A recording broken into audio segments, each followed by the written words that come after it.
Have you ever wondered why France has been so much involved in Africa, especially in the Sahel region? Former French President Jacques Chirac once said, France would become a third world country without Africa. Now, it seems to be happening as France and French corporations are facing massive losses after they have been kicked out from Burkina Faso, Niger, and Mali. Recently, it has been revealed that Air France has faced a collective loss of 65 million euros because it was kicked out of the Sahel region. The loss has been so painful that Air France wants to return to the Sahel region. However, Ibrahim Traore from Burkina Faso and other military leaders in Mali and Niger will never let that happen.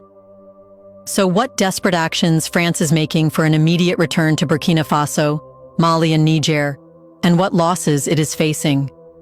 In this video, let's know about that. For decades, France relied on Africa as its economic backbone, extracting wealth while maintaining geopolitical leverage over the continent.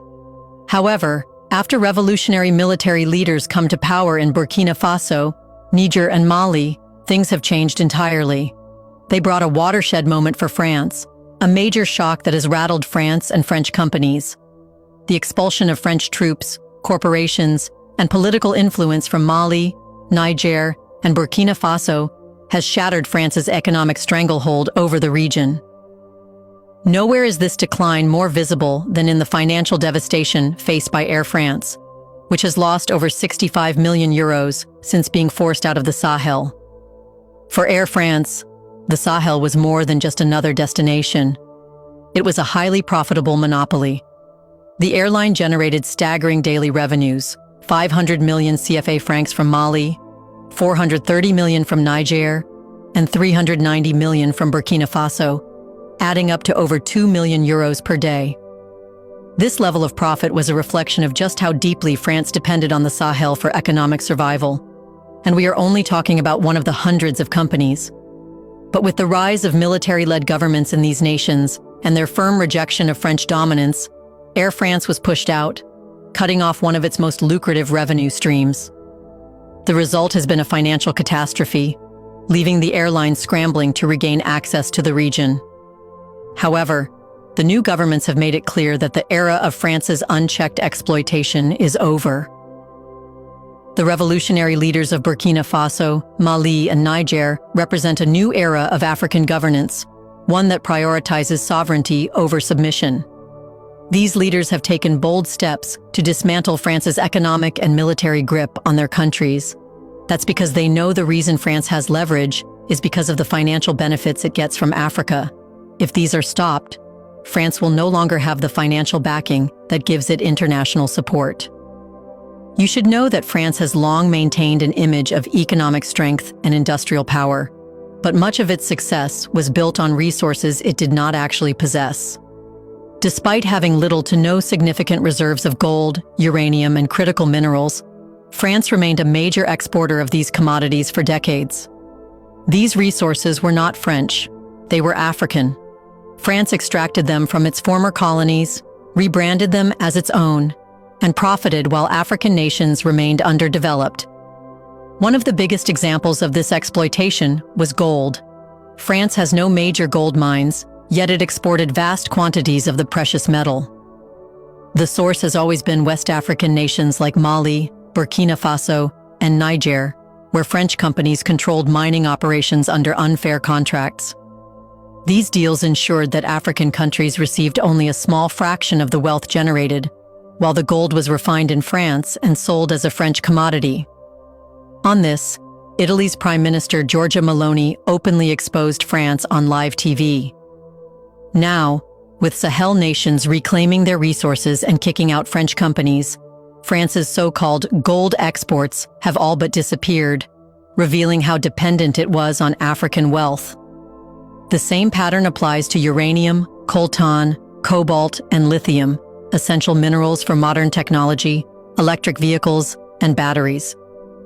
France does not have significant reserves of these minerals, yet it remains an important player in the high-tech industry. But that is changing. Burkina Faso, Niger, and Mali's rejection of French influence is not just about political autonomy, but also about dismantling the structural economic dependence that kept Africa subservient to France. This movement gained momentum through a series of military coups that fundamentally altered the power dynamics in the Sahel. The overthrow of pro-French regimes was not merely about local politics, but an outright rejection of France's neo-colonial dominance.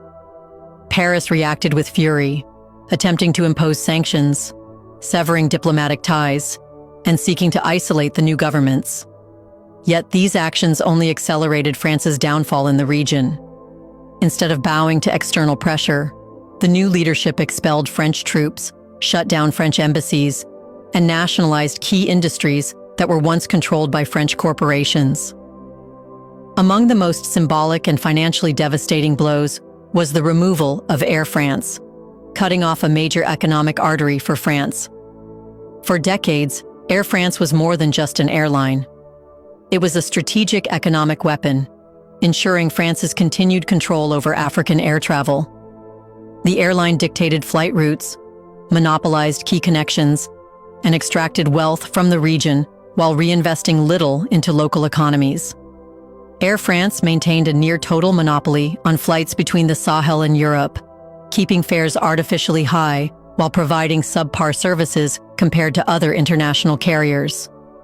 This system funneled enormous sums of money out of Africa and into French corporate coffers, reinforcing France's economic grip on the region. However, when the revolutionary government seized power, they began to question why Air France was allowed to operate so freely while contributing so little to African nations. When the airline abruptly suspended flights in response to political changes, the Sahel nations responded by banning Air France from returning and exploring alternative partnerships.